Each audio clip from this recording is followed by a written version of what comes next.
El concepto de ciudadano mundial solamente tiene sentido si hablamos de la posibilidad de un gobierno mundial, que es en efecto lo que se está generando en este momento, y yo creo que la Agenda 2030 es una especie de gran carta magna, de gran texto fundacional de un gobierno que pretende dirigir el cauce de la humanidad. Ciudadano del mundo, básicamente, no del lugar donde nació. Ciudadano del mundo. Pero eso es una tontera porque... Eso es una tontera porque el ciudadano del mundo era un tipo que se sacaba una selfie en el Machu Picchu, ¿te das cuenta? Y claro, se cree que es ciudadano del mundo porque le gusta comer ceviche. Ahora, realmente la ciudadanía es mucho más de dónde te sacas tu selfie. La ciudadanía es un estatuto político. Sí. Ahora, tu estatuto político en el mundo moderno está anclado en un Estado-nación. Cuando ese Estado-nación deja de ser soberano, pues entonces la soberanía se ha trasladado a otro lugar. Y esa es la gran pregunta. ¿Dónde demonios está hoy la soberanía? ¿Quién es el que decide en el mundo? Porque si hay una Agenda 2030 que la ha decidido Naciones Unidas y a la cual todos nos tenemos que ajustar, eso es porque los estados han perdido la soberanía. Y cuando los estados pierden la soberanía, dejan de ser estados.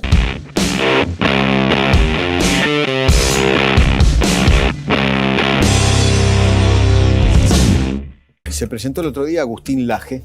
Debo haber sido uno de los primeros periodistas en este país que le empezó a hacer notas a Laje cuando empezó a sacar libros.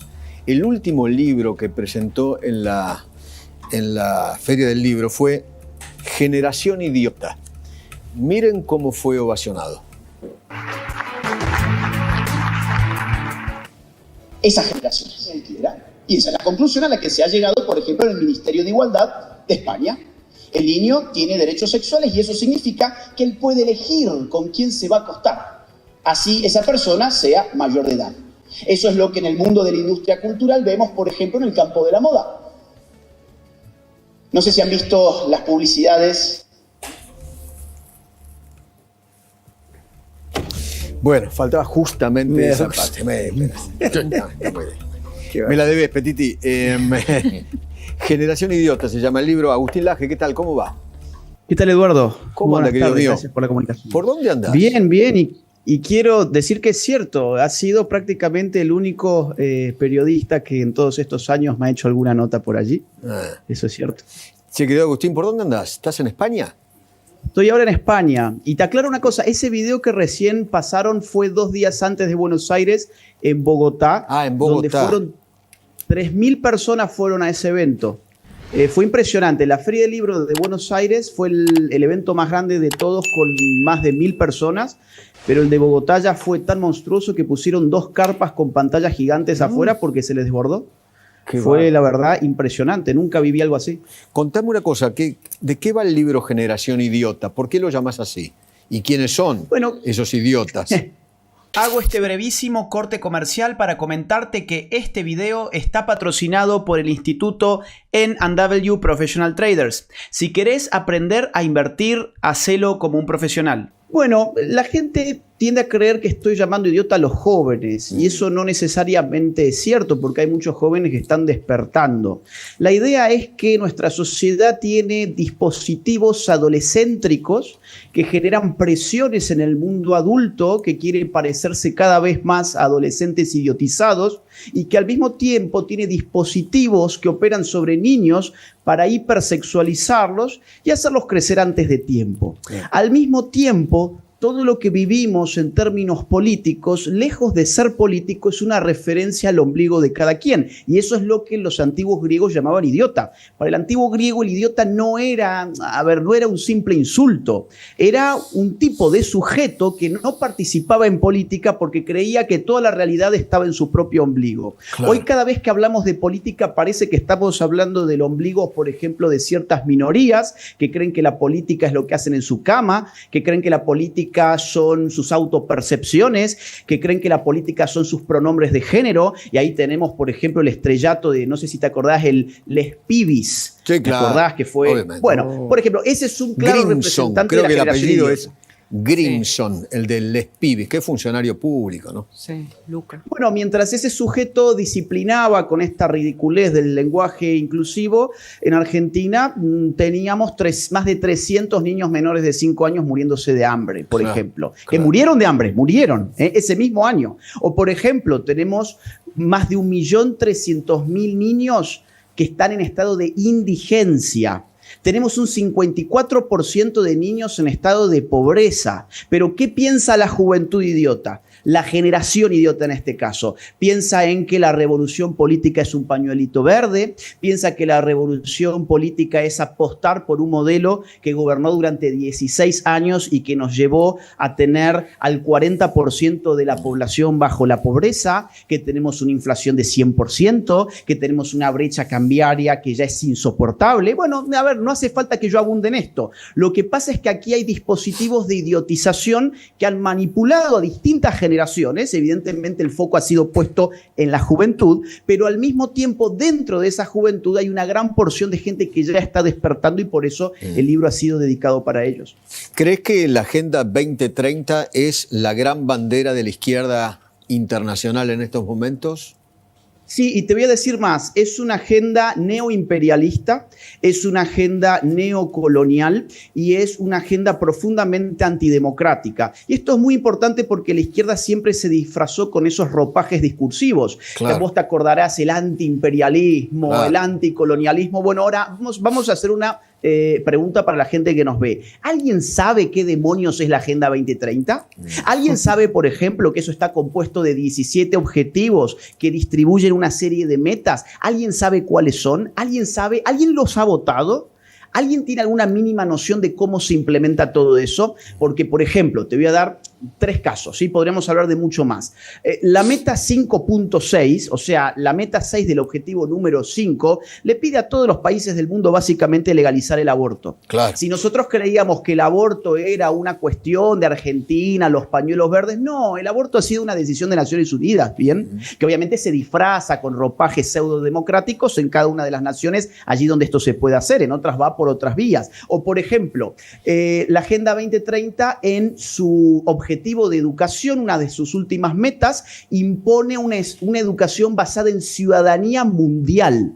Fíjate qué importantes que son las palabras, Eduardo, porque el concepto de ciudadanía está referido siempre a un Estado nacional. Nosotros somos ciudadanos de un Estado-nación. Claro. Nosotros somos argentinos porque tenemos derechos políticos frente al Estado argentino. Un colombiano, por ejemplo, pues no tiene esos derechos frente al Estado argentino porque no es argentino. El concepto de ciudadano mundial solamente tiene sentido si hablamos de la posibilidad de un gobierno mundial, que es en efecto lo que se está generando en este momento. Y yo creo que la Agenda 2030 es una especie de gran carta magna, de gran texto fundacional de un gobierno que pretende dirigir el cauce de la humanidad. Ciudadano del mundo, básicamente. No del lugar ciudadano del donde mundo. nació. Ciudadano del mundo. Pero eso es una tontera porque eso es una tontera porque el ciudadano del mundo era un tipo que se sacaba una selfie en el Machu Picchu, ¿te das cuenta? Y claro, se cree que es ciudadano del mundo porque le gusta comer ceviche. Ahora, realmente la ciudadanía es mucho más de dónde te sacas tu selfie. La ciudadanía es un estatuto político. Sí. Ahora, tu estatuto político en el mundo moderno está anclado en un Estado-nación. Cuando ese Estado-nación deja de ser soberano, pues entonces la soberanía se ha trasladado a otro lugar. Y esa es la gran pregunta. ¿Dónde demonios está hoy la soberanía? ¿Quién es el que decide en el mundo? Porque si hay una Agenda 2030 que la ha decidido Naciones Unidas y a la cual todos nos tenemos que ajustar, eso es porque los estados han perdido la soberanía y cuando los estados pierden la soberanía, dejan de ser estados. Agustín, ¿crees que el idioma inclusivo es algo adrede para idiotizar a una generación? Sí, por supuesto, porque la anestesian. Es decir, cuando uno cree que está haciendo una revolución porque cambia la A y la O por la E, uno queda totalmente anestesiado en términos políticos. Uno verdaderamente se siente cambiando el mundo cuando no ha cambiado absolutamente nada. Yo estoy de acuerdo con determinados objetivos. Por ejemplo, me parece loable la idea de pensar de que con el vocabulario uno puede incluir. Pero en un país como Argentina, donde los chicos ni siquiera pueden pasar las pruebas PISA porque son analfabetos funcionales en general, porque los colegios los han idiotizado, pues ahora esos chicos van a venir a salvar el mundo por cambiar la O y la A por la E. A mí me parece, insisto, que es tratarlos de idiotas, es tratar de anestesiar la energía política de toda una juventud que cree encima que está rebelándose contra algo. Agustín, eso es lo más triste. Te quiero aprovechar como politólogo. ¿Cómo estás viendo la situación política actual? Mira, yo la veo con cierta esperanza. Yo en el año 2020 dije públicamente que se venía una ola roja en toda la región. Y efectivamente han quedado muy pocos países que no son gobernados en este momento por el socialismo del siglo XXI, y esos pocos países son Uruguay, Costa Rica, Guatemala, Ecuador Paraguay. Y algún otro más. Paraguay, Exactamente, y quizás El Salvador probablemente. Ahora, son países muy chicos, son países geopolíticamente que no tienen un poder específico de magnitud en la región, y el resto de los países han caído todos bajo una ola roja. Pero también dije en ese momento que esa segunda ola del socialismo del siglo XXI iba a durar menos que la anterior. Por una serie de circunstancias, creo que una de las más importantes es que las condiciones económicas internacionales ya no son las mismas de las que gozó el chavismo, por ejemplo, que tuvo récords en el precio internacional del crudo, y con eso pudo mantener incluso la dictadura de Cuba. Bien, ahora, ¿qué estamos empezando a ver ahora? Estamos empezando a ver los límites de esa segunda ola del socialismo del siglo XXI que empezó en el año 2019, y en este año 2023 se empieza a encontrar límites. Por ejemplo, los ha encontrado el domingo pasado en Chile, donde la derecha de verdad, no esa derecha, no progre, piola, globalista, la derecha de verdad ganó con más del 36% de los votos. Hizo una elección histórica, un partido nuevito además, tiene 2 años apenas el Partido Republicano. El de Katz. El de Katz. Sacó 57% de los votos, una paliza monumental. Sí, cuando vos sumás esa derecha de Kast con la centro derecha, te da arriba del 56%. Pero obvio. Kast solo llevó casi el 37%. Claro. Ahora, vos fíjate, por ejemplo, Paraguay, hace 2 domingos ganaba también la derecha, el Partido Colorado. Sí. O, por ejemplo, fíjate lo que está pasando en Argentina. El fenómeno Milei indica que hay nuevas ideas que empiezan a legitimarse en una región en la cual hasta hace muy poco hablar de derecha era casi como hablar del diablo mismo. Y ahora incluso mucha juventud que empieza a despertar se da cuenta que esas ideas que se las demonizaron en el colegio, se las demonizaron en la universidad y en la prensa, al final del día parecen no ser tan malas y parece que pueden ser un principio de esperanza para nuestros países. Sí. Estaba pensando mientras te escuchaban esto de la región, ¿no? Porque Petro, por ejemplo, ha caído su imagen positiva monumentalmente. Boric, lo mismo, tiene una imagen negativa de casi el 70%. Lula ha bajado mucho su imagen positiva desde que es presidente, y creo que me debo estar y Pedro, Castillo está preso, el de Perú. Exactamente. ¿No?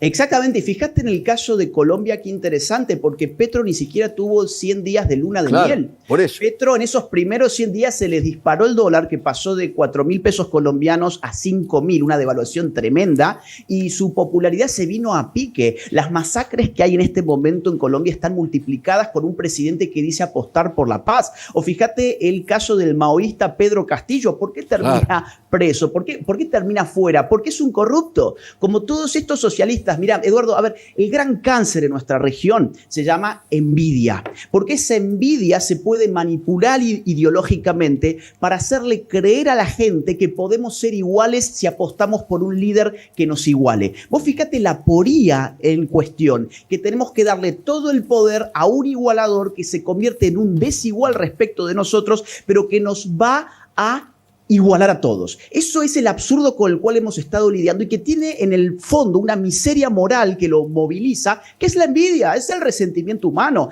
Entonces, por eso aquí hay batallas políticas y hay batallas culturales. Mostrarle a la gente algo que es muy políticamente incorrecto, pero hay que decirlo, la igualdad es imposible. Lo lamento mucho. La igualdad ante la ley es la única igualdad que es compatible con la libertad individual. Si no entendemos eso, vamos a terminar como terminamos ahora, destruyendo incentivos económicos, destruyendo la educación. Mira, te pongo ese ejemplo que es clave.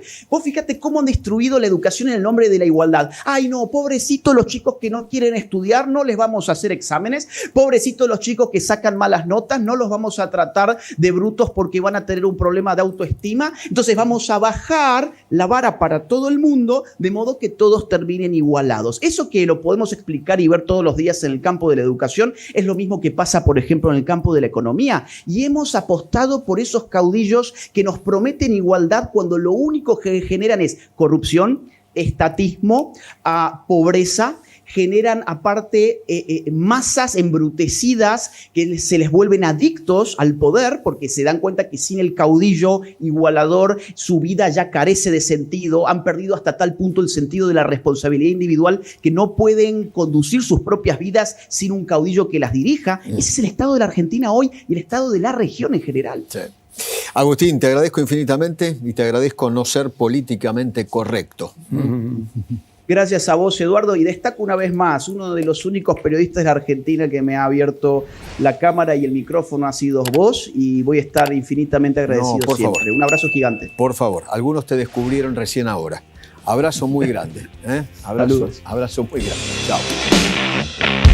No quiero que cierres este video sin antes contarte que mi más reciente libro, titulado Generación Idiota, ya se encuentra disponible en las más importantes librerías de toda América y de España también. Además, podés encontrarlo a través de Amazon en el link que te dejo en la descripción de este video. Mi trabajo se financia única y exclusivamente a partir de las donaciones libres y voluntarias de aquellos que valoran mi trabajo. Si quisieras colaborar económicamente conmigo, te invito a hacerlo uniéndote en mi comunidad de Patreon, siguiendo el link que se encuentra en la descripción de este video, o bien uniéndote a la comunidad de YouTube haciendo clic en el botón Unirse. Si no pudieras colaborar económicamente, no te preocupes, hay muchas otras formas de ayudar. Por ejemplo, difundiendo este video, poniéndole like, dejando tu comentario, suscribiéndote a este canal y activando la campanita.